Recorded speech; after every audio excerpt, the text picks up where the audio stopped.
BFM Business. 15h, 18h, l'émission 100% Bourse. Intégrale Bourse, Vincent Touraine. Comme promis, on retrouve Grégory Volokin pour toute l'actualité entreprise à Wall Street. Grégory Volokin, président de Mescart Financial Services. On commence donc avec cette thématique, Grégory, de l'alimentation saine qui concerne McDonald's, puisque, bien entendu, c'est le symbole, pourrait-on dire, de la malbouffe. Que va faire McDonald's pour se donner une image un petit peu plus nourriture saine ? Oui, c'est toujours assez amusant de mettre nourriture saine et McDonald's en parallèle. Et en fait, ce qu'ils vont faire, je ne sais même pas si ça va être plus simple, parce qu'ils vont remplacer la viande surgelée par de la viande de bœuf fraîche dans ce qu'on appelle les quarter pounder, qui sont en gros leurs hamburgers de base. Alors, pourquoi ils font ça? Je crois pas que ça soit pour améliorer la santé du consommateur vraiment, mais c'est parce que la concurrence est de plus en plus rude au niveau de ce qu'on appelle les hamburgers un peu mode. Vous avez des tas de chaînes de hamburgers, Five Guys, Shack, etc., qui eux utilisent évidemment de la viande fraîche qui a plus de goût, et ça enlève un peu de clients à McDonald's. Donc ils essayent, après avoir eux-mêmes aussi essayé d'amener beaucoup d'aliments plus sains, des salades, etc. Là, ils essayent, je pense, de rendre leur hamburger un peu meilleur. Il faut savoir que pour la plupart des consommateurs, au niveau de la qualité ou du goût du burger, McDonald's est toujours en dernière position, même derrière les Wendy's et autres Burger King. Alors l'alimentation saine, ou plutôt moins malsaine, ça concerne aussi les boissons. Alors Panera, c'est quoi? Personnellement, je ne connais pas. C'est une chaîne de restauration rapide qui va indiquer le niveau des sucres dans les sodas qui sont proposés. C'est une nouveauté, ça, aux États-Unis? Oui. Ouais. Oui, alors Panera, si vous voulez essayer de comparer à quelque chose qui est plus connu, c'est un peu un Subway, vous connaissez la chaîne de sandwich, mais plus haut de gamme, avec évidemment donc des produits plus frais, bio, etc. C'est vrai que le niveau de sucre dans les sodas, c'est peut-être un secret qui est un tout petit peu gardé par les compagnies qui les produisent, et c'est vrai aussi qu'on ne voit pas vraiment dans la plupart des chaînes de restaurants quelle est la teneur en sucre des Coca-Cola et autres Pepsi. Donc en fait, ce que fait Panera, ça va sûrement devenir absolument un mouvement qui va atteindre les autres restaurants aussi. C'est de montrer qu'il y a autre chose qu'on puisse boire qu'un verre qui contient je ne sais pas combien de grammes de sucre. Et Panera propose évidemment aussi non seulement des jus de fruits, des eaux minérales qui ont des goûts mais sans sucre additif. C'est un grand mouvement. Il faut savoir que les ventes de soda sont en chute libre aux États-Unis, et ça favorise les compagnies qui vendent aussi de l'eau minérale.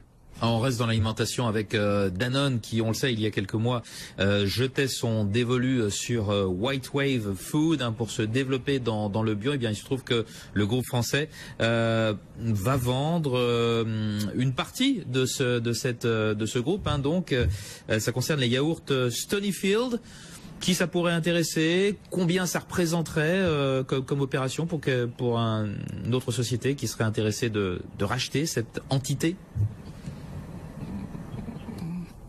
Oui, on parle de 700 millions de dollars pour Stonyfield. Ça pourrait intéresser des compagnies telles que General Mills ou Dean Food.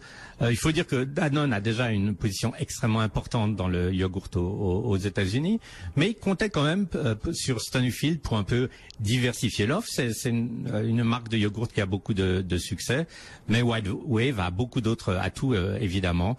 Il y a le lait, il y a le beurre, il y a aussi des produits comme du lait de soja, etc. Donc c'est toujours considéré comme une très bonne acquisition pour Danone, mais les observateurs disent que ça va enlever en 2018 4 cents sur les profits de Danone, de devoir se séparer de ces yogourts. C'est pas du tout la fin du monde, mais ça montre quand même que les autorités antitrust, elles sont toujours là et à tous les niveaux pour essayer de pousser les compagnies à ne pas avoir des positions trop dominantes.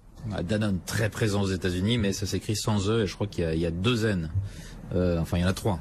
Double N et ça se termine par un N. Il n'y a pas de E. On va parler fabricant de téléphones mobiles.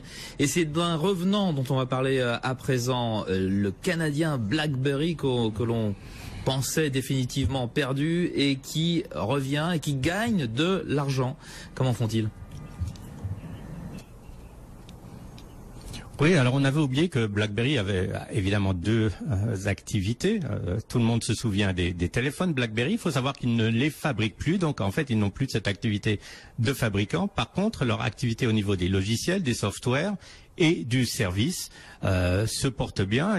On parle beaucoup de cyber security, d'espionnage sur Internet. Il faut savoir que un des systèmes et des plateformes les plus sûrs à ce niveau-là, c'est toujours le système de BlackBerry. Donc c'est comme ça qu'il bénéficie maintenant, disons, de l'augmentation des dépenses au niveau cyber security. Et puis aussi, ils ont quand même des gens qui travaillent pour eux, qui sont très très pointus. L'exemple, c'est que Ford vient d'engager 400 ingénieurs de BlackBerry pour travailler sur tout ce qui est composants télécommunication, communication, informatique, voitures, je dirais, qui communiquent avec le web dans leur gamme de voitures. Donc BlackBerry, c'est pas vraiment un immense succès, je dirais. Par contre, ce qui est intéressant, c'est vrai, ils vont de nouveau être cash flow positif. Ils l'annoncent pour 2018, mais déjà sur ce trimestre, ils gagnaient de l'argent. Évidemment, l'année est encore négative. Il faut surtout pas oublier qu'il y a peut-être 2 ans, on disait que BlackBerry allait directement en faillite. Donc non, ils ont réussi à redresser la barre. Ils se sont séparés de leur téléphone et ils se concentrent sur leur logiciel. Bon, vous envoyez encore un petit peu des BlackBerrys dans les poches des opérateurs de marché à New York. Ça se fait encore un petit peu ou ça appartient définitivement au passé? Mais écoutez, pour la petite histoire, pour la petite histoire, par exemple, Donald Trump utilisait BlackBerry pour envoyer ses fameux tweets. Donc, il y a encore pas mal de gens qui utilisent BlackBerry, mais je dirais c'est peut-être pas vraiment chez les jeunes. Hein. Il faut pas oublier que Donald Trump a quand même 70 ans. Donc, comme dans les salles de marché, la moyenne d'âge est entre 20 et 25 ans, je pense qu'il doit y avoir maintenant très peu de BlackBerry. Très bien. Merci beaucoup Grégory Voloking d'avoir été en direct aujourd'hui encore cette semaine encore pour nous parler de toute l'actualité de Wall Street. Grégory Voloking, président de Mescart Financial Services.